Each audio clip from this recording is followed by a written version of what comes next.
आज नवरात्रि, प्रथम नवरात्रि से लेकर आज 13वां दिवस है।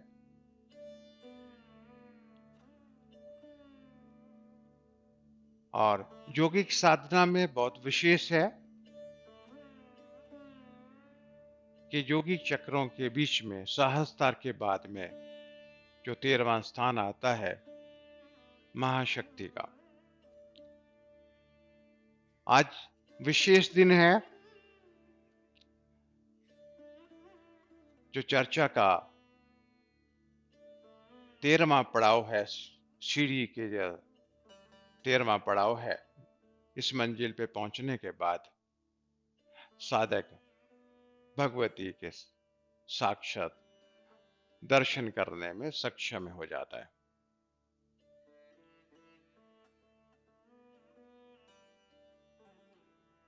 योगियों के बीच में और साधकों के बीच में एक जो चर्चा का विषय रहता है कि भगवती मूलाधार चक्र में निवास करती है।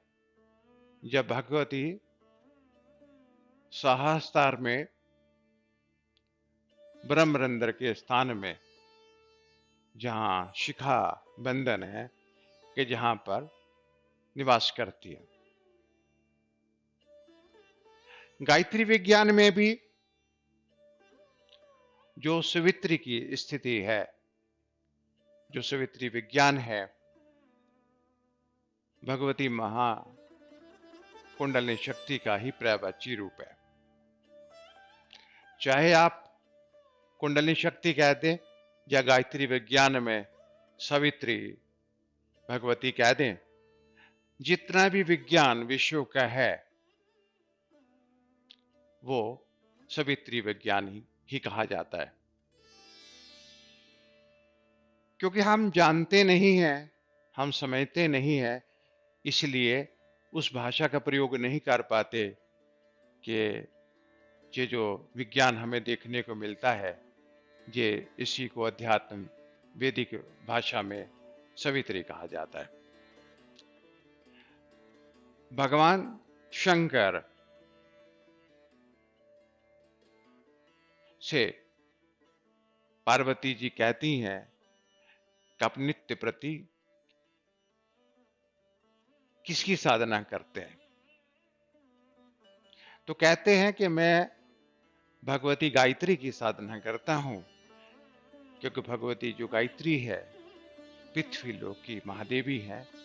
मैं उन्हीं भगवती की साधना करता हूं और संसार में पालन करने के लिए हम जो तीनों शासक हैं उनके संचालन करने के लिए सक्षम है। और उन्होंने गायत्री मंजरी की रचना की, जो अध्यात्म में पंचमुखी गायत्री के नाम से जाने गए।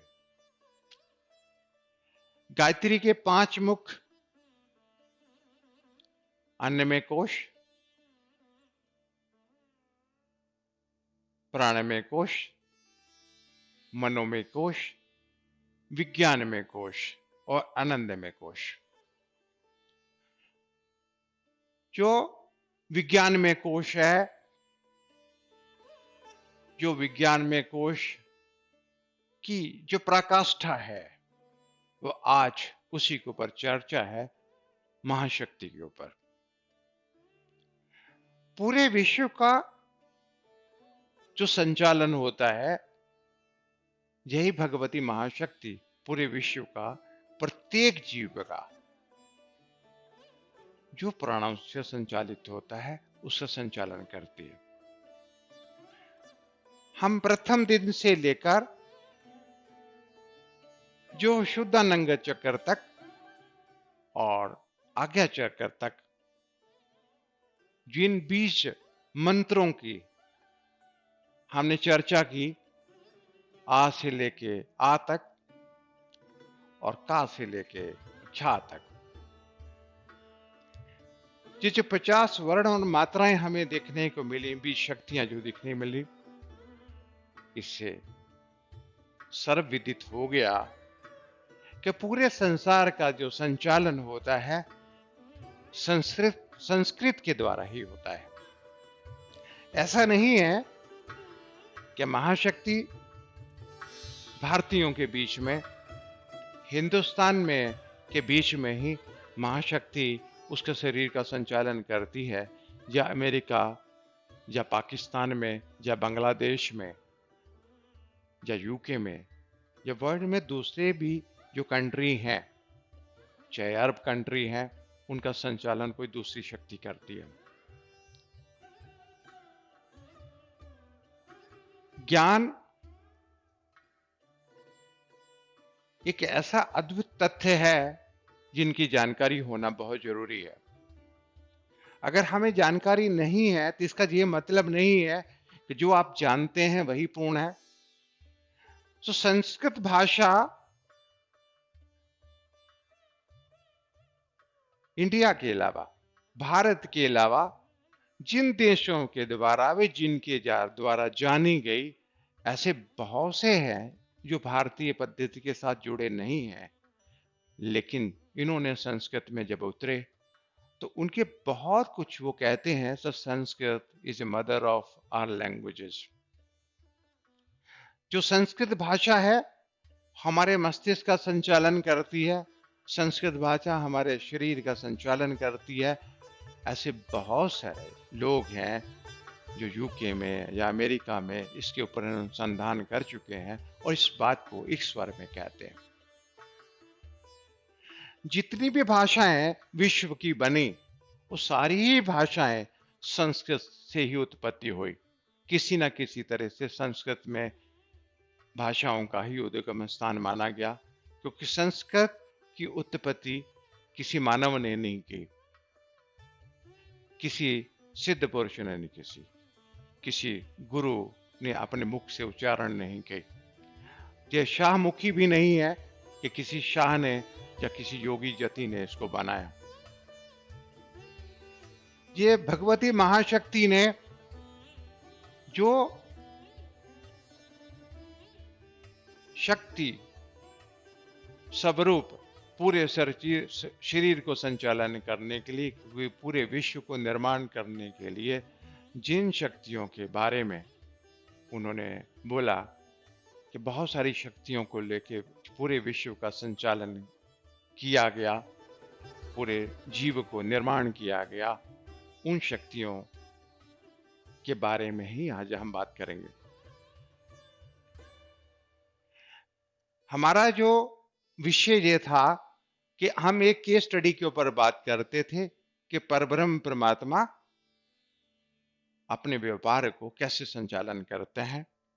अगर हम उस पद्धति को अपने व्यापार में या किसी देश की सरकार को संचालन करने में लगाते हैं तो हम बहुत सारे कल्याणकारी कार्य कर सकते हैं, अपने लिए और दूसरों के लिए भी कार्य कर सकते हैं। तो जो विषय इतना अद्भुत, इतना महान और इतना विशेष था, जिसके ऊपर चर्चा करने का अगर मुझे सौभाग्य मिला, मैं बहुत भाग्यशाली हूं कि इस विषय के ऊपर चर्चा कर रहा हूं कि परब्रह्म परमात्मा अपने संपूर्ण व्यापार को कैसे चलाते हैं।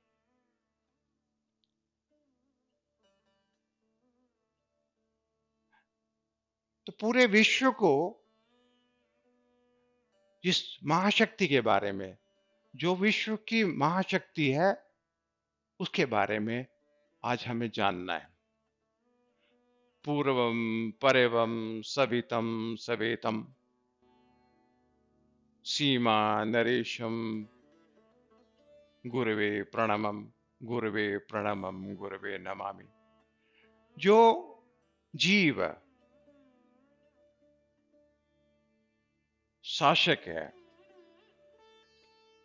अध्यात्म की ऊंचाइयों के पहुंचने के बाद जो शक्ति उसको सीमा नरेश बना देती है, जहां पर जो स्थूल रूप से जो नरेश है, जो मृत्यु को प्राप्त हो जाते हैं, लेकिन एक जीव को ये महाशक्ति अमरता को प्राप्त करके सीमा नरेश बना देती है। तो जो हमारे दिव्योपनिषद है, पूर्वम परवम सवेतम सवेतम सीमा नरेशम गुरवे प्रणमम गुरवे नमामि। एक अध्यात्म में उतरने वाला जीव जब ज्ञानी बनता है, उसी ज्ञानी को ही हम गुरु कहते हैं। जब शिष्य अध्यात्म में उतरता है और पास होने के बाद वो गुरु ही बनता है, और गुरु बनने के लिए कोई पूरे जन्म नहीं लगते, ज्ञानी बनने के लिए कुछ साल ही लगते हैं। सवाल है अपने बारे में हम जानकारी करके इस महाशक्ति को हम वास्तव में जान पाए। जितना ही मैं बताऊंगा वो आपके लिए उसको जानना उतना संभव नहीं होगा, लेकिन फिर भी अपने कानों से मेरे से जो सुनेंगे आपको अच्छा लगेगा। स्वर्णम पदम पदमामल कमलकरत्नम युगम से पानी युग में बिभ्रंति सोवजोदिगा जल दिगा सज्जलोचन गात्री विधातरी बाहुदुन काव्या हृदया भक्त प्रलासनी लक्ष्मी मे भवने वस्तु विनोदनम चंद्रमम हिरण्यम अपि दिव्यम। ये भगवती जिस महालक्ष्मी के बारे में हम जिक्र करते हैं, ये महाशक्ति, ये महालक्ष्मी हमें महालक्ष्य की प्राप्ति कराती है। हमारा जो शरीर है, इस शरीर जिसको हम श्री यंत्र श्री विद्या का हम साधना करते हैं, जिसको हम श्री यंत्र कहते हैं, ये हमारा शरीर एक श्री यंत्र की तरह ही है। उस श्री यंत्र के बीच में हमारे ही हृदय में परब्रह्म परमात्मा के साथ स्थापित तो रहती है, लेकिन हमारे शिखा में अगर हम इसको पहचान करते हैं, तो जैसे ही हम सुषुम्ना से चित्तनी नाड़ी से ऊपर जाते हैं, तो इस स्वरूप में यहाँ पर हमेशा ही भगवती महालक्ष्मी महाशक्ति हमेशा है हमारे मस्तिष्क के ऊपर रहती हैं, जैसे एक किसी राजा का ताज होता है।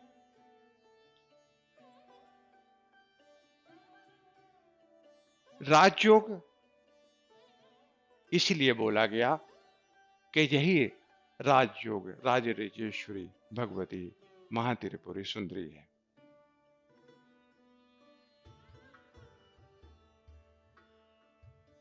लेकिन अगर गहराई में जाना जाए तो यही महाशक्ति एक सदगुरु के रूप में प्रकट हुई।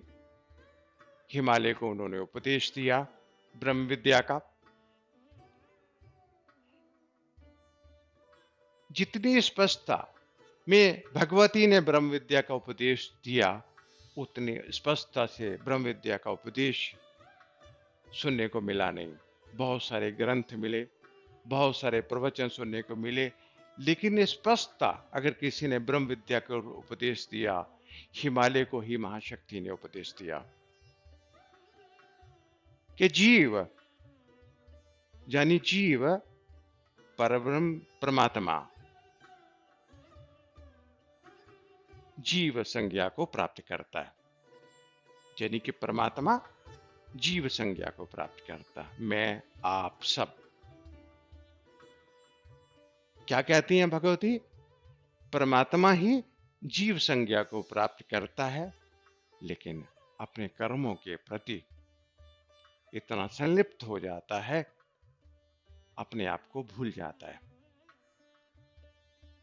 और एक से अनेक रूप में विभक्त हो जाता है, अपने को अनेक जानता है।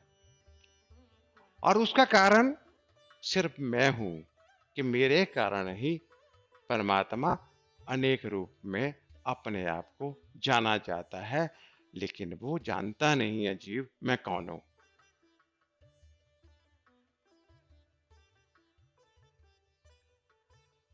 और ऐसा नहीं है कि जीव अपने आप को समझते हैं।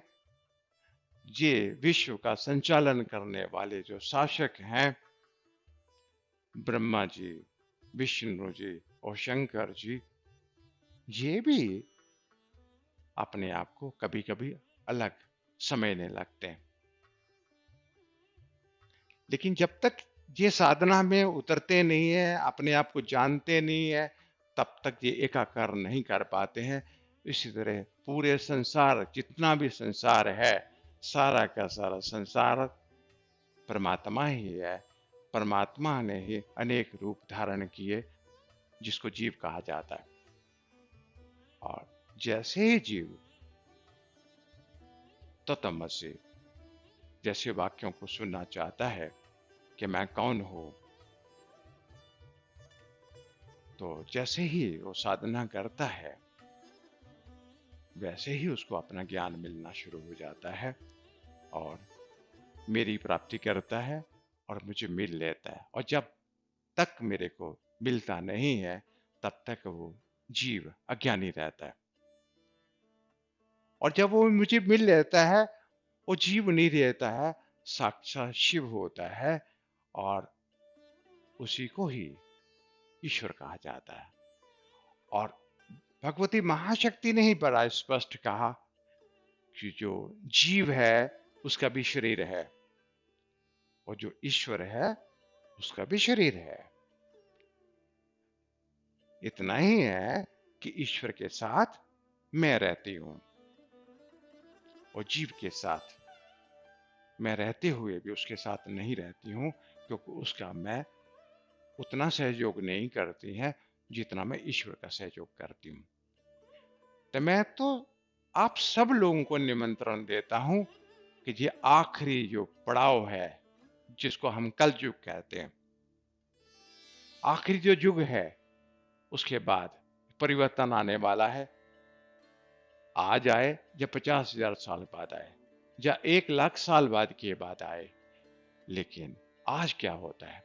तो आज हमारा जो सफर है खत्म कहाँ होता है कि 4 आदमी हमें कंधे पे उठाते हैं और अग्नि को दे देते हैं और उसमें से हम निकलकर अपने कर्मों के अनुसार या नया जन्म लेते हैं या नीचे हम पाताल लोक को जाते हैं, जहां हम ऊपर के लोगों को जाते हैं और अपने कर्मों के अनुसार पाके फिर वापस आ जाते हैं। लेकिन वो कहती हैं कि महाशक्ति जो शिखा का मतलब, मैंने आपको पहले बोला कि ये यात्रा शरीर की यात्रा नहीं है, ये उन लोगों की यात्रा है जहां का मतलब है महाशक्ति का लोक। और महाशक्ति का लोक ऊपर है। आज की साइंस लगी हुई है रॉकेट से मंगल पे जाने के लिए, चंद्रमा पे जाने के लिए, बहुत सारे ग्रहों में खोज कर रही है। लेकिन ये जो मार्ग जाता है, जो सुषुम्ना मार्ग जाता है, ये सूर्य नाड़ी है। जो सूर्य को क्रॉस करते हुए, हम सूर्य से आगे निकलते हुए, हम आगे जब निकलते हैं तो साइंस को पहुंचने हुए बहुत वक्त लगेगा। उसके लिए आसान जो तरीका है कि अध्यात्म में रुक के हम सुषुम्ना नाड़ी से ही दूसरे लोगों की यात्रा हम संभव कर सकते हैं। हमारा अपना इतिहास रहा है कि अर्जुन जी जैसे इसी देह के साथ ही स्वर्गलोक में चले गए।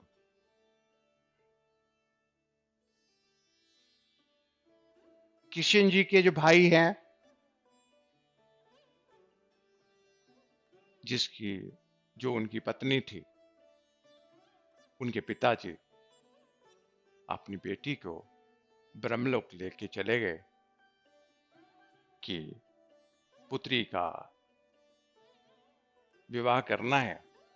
तो ब्रह्मा जी से ही सलाह करते हैं कि किसको इससे जो शादी कर रहे हैं, जिस लड़के हमने देखे हैं, उनको पसंद करके बताएं। आज जिस तरह से हम अपने विवाह शादियां करते हैं, अपने रिश्तेदारों से बोलते हैं, उनसे सलाह लेते हैं, इसी तरह के वो पिता भी अपनी पुत्री को लेकर चले गए। जब उन्होंने बोला कि कुछ दिन आप यहां रहिए और थोड़े दिन के बाद आप जाना, यहां का 1 साल, जहां के 12 महीने, 365 दिन ब्रह्मलोक के एक दिन के बराबर है। जब थोड़े दिन के अंदर रहे तो उन्होंने बोला कि वो जो लड़के थे आपको दिखाए थे वो कैसे हैं? कहते हैं वो तो लड़के सारे मर गए हैं। सारे लड़के ही स्वर्ग सुधार गए हैं। और जिन राजाओं को आप छोड़ के आए थे वो राजा के बाद भी बहुत सारे राजा हो गए। तो कृष्ण जी के एक भाई हैं, उनको साथ उनका विवाह कर दो, बलराम जी के साथ उनका विवाह कर दो। हमारा इतिहास रहा है कि इस देह के साथ ही बहुत सारे लोगों के ऊपर गए हैं और मैं से ऐसा सौभाग्य मिला है ऐसे योगियों को मिलने का जिन्होंने अपने देह के साथ ही कुछ लोगों की यात्रा की। लेकिन हम कर सकते हैं।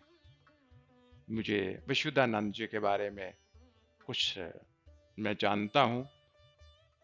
जब उसने सोचा कि मैं जहां से उड़ के सिद्धाश्रम जाता हूं, जैसे ही उड़े तो उन्होंने सोचा कि कुछ कपड़े मैंने धोए थे और सुखाने के लिए डाले थे, अगर बरसात होगी तो कपड़े भीग जाएंगे, तो मैं कम से कम कपड़े तो रख चला जाऊं।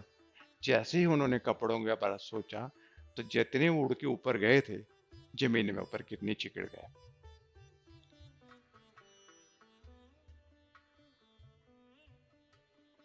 हम उड़ क्यों नहीं पाते? उड़ इसलिए नहीं पाते हैं क्योंकि यहाँ के बहुत सारे हम कर्तव्यों के साथ, बहुत सारे परिवारों के साथ, अपने परिवार के साथ, बहुत सारे संबंधियों के साथ हम जुड़े हुए हैं। और जिस दिन ऐसी स्थिति आती है जब उनके साथ उनसे जुड़ाव नहीं होता, पूरे तरह से बंधन मुक्त हो जाते हैं, तो उस स्थिति में भी हम इसी शरीर के साथ में हम किसी की जगह पे किसी लोक में भी हम जा सकते हैं। ऐसा संभव है क्योंकि हमारा जो मन है जहां सारे पूरे संसार के साथ बंधा हुआ है, इसलिए हम दूसरी जगह नहीं जा पाते। लेकिन जब हमें कोई बैठा के हवाई जहाज में पहुंचा देता है तो हम अमेरिका भी चले जाते हैं। लेकिन जब हम इस शरीर के एक ऐसे विमान में बैठते हैं, और वो विमान जिसको अतिवाहक देह कहते हैं, जिसको पौष्टिक शरीर कहते हैं, ये भगवती भी उसको दूसरे लोकों में भी ले जाती है। जहाँ की महाशक्ति और वहाँ की महाशक्ति एक ही है। जो हृदय में परब्रह्म परमात्मा है, जहाँ की परमात्मा और वहाँ ऊपर परब्रह्म परमात्मा एक ही है। तो जो महाशक्ति का जो आज हम स्थिति बताते हैं, यही महाशक्ति तक पहुंचने के बाद जीव जीवने लेता है, जीव ईश्वर हो जाता है। और ईश्वर को ही पता है कि परब्रह्म परमात्मा कौन है। परब्रह्म परमात्मा जो हृदय का आत्म प्रकाश है, वही परब्रह्म परमात्मा है, वही परब्रह्म परमात्मा है, वही परब्रह्म परमात्मा है। यही भगवती महाशक्ति है। हमें कहती हैं, यही उनका उपदेश है कि आप साधारण नहीं हो, आप अमर सच्चिदानंद स्वरूप हो। और इसी भगवती को ये कहना, ये कभी नहीं चाहती है कि आपका शीश भी झुके। कुंडली शक्ति जागरण का ये मतलब है कि रीढ़ की हड्डी के साथ में मस्तिष्क को सीधा रहता है, वो आपको झुकने में नहीं देती है। इसको ये स्थिति जो है पूरे विश्वास के साथ, पूरी शक्ति के साथ आपको वो बना देती है जिसको भगवान शिव कहते हैं। और ये कहना कोई अहंकार की बात नहीं है, ये तो अहंकार की बात है कि मैं हूं। मैं कौन हूं? मैं का मतलब है मैं आत्मा हूं, मैं शरीर नहीं हूं। जो सत्य है, इसी सत्य को ही सनातन कहते हैं। इसी सत्य के को मिलने को ही सनातन सत्य समागम कहते हैं। इसी को ही मीटिंग ऑफ एटर्नल ट्रुथ कहते हैं। तो सनातन हमारा जो धर्म है वो सनातन है। हमारे जो 4 पुरुषार्थ हैं, धर्म का एक ही तात्पर्य है कि हम एक है। हमारे में जो एकता है उसी को धर्म कहते हैं। जो सत्य है उसी को धारण किया जा सकता है। इसी का मतलब ये है कि बहुत सारे द्वंद्व आज की डेट में चलते हैं कि एक परमात्मा है, अनेक का पूजन क्यों होता है। लेकिन हम जब स्कूल में जाते हैं तो स्कूल में हम कॉपी के ऊपर पहले टीचर लिखता है, उसके ऊपर हम लिखते हैं। तो ईश्वर हम उसको मानते हैं जिसने अपने बारे में जानकारी कर ली, जिसने आत्मसात कर लिया, हम उसको ईश्वर कहते हैं। ईश्वर का मतलब है जो मास्टर है, जो जानता है मैं कौन हूं, जो जानता है कि आप कौन हैं। और जब वो जो आपको जानता है, क्योंकि आप खुद को जानते नहीं है, इसलिए आपको एक मास्टर की जरूरत पड़ती है, एक गुरु की जरूरत पड़ती है। इतना ही फर्क पड़ता है कि गुरु जानता है और आप जानते नहीं हैं, क्योंकि आप जानकर के पास जाते हैं, उसके अनुशासन में रह के साधना करते हैं, और इसका मतलब आप साधना में सफल हो जाएं। और उसके पास और कोई ध्येय नहीं है उसका, कि आपको क्या देना चाहता है और आपसे क्या काम कराना चाहता है। उसका एक ही ध्येय है कि जो उसके पास उसको मिल चुका है, जो आपका ही है, आपको मिल जाए। ये पूरा संसार जितना भी है, चाहे भारत में भारतीय रहते हैं, या चाइना में चाइनीज रहते हैं, या अरब में अरबी रहते हैं, या अमेरिका में अमेरिकन रहते हैं, पूरा विश्व जितना भी है अध्यात्म की सीमाओं में बंधा नहीं है। प्रत्येक सांस लेने वाला प्राणी का एक ही परमात्मा है। शेख सांस लेने वाले प्राणी की एक ही भगवती महाशक्ति है। अगर हम उसको नहीं जानते हैं तो इसमें तो दोष हमारा नहीं है। लेकिन जानने के लिए सभी को निमंत्रण है, सभी जाने। हमारा जो इतिहास है वो 571 ईस्वी से शुरू नहीं हुआ, या पहली ईस्वी से शुरू नहीं हुआ। हमारा जो इतिहास है इतना प्राचीन है। मैं आज आपको एक कथा सुनाता हूं। जिस वक्त सृष्टि की रचना हो रही थी, प्रजापति अपनी कन्याओं के साथ ऋषियों की शादी करते थे। उनका विवाह करने के बाद उनको सृष्टि रचना के लिए वो हिमालय से नीचे उतरते थे।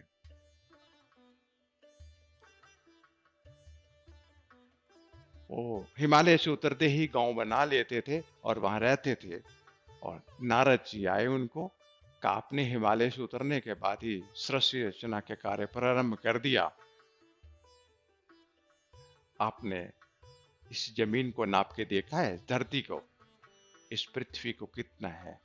तो उनको जो भूगोल पढ़ाते हैं कि 7 समुंदर हैं, आज जो हम कहते हैं कि ये एशिया है, ये यूरोप है और ये अमेरिका है, तो उन्होंने वो सारा उनको बताया।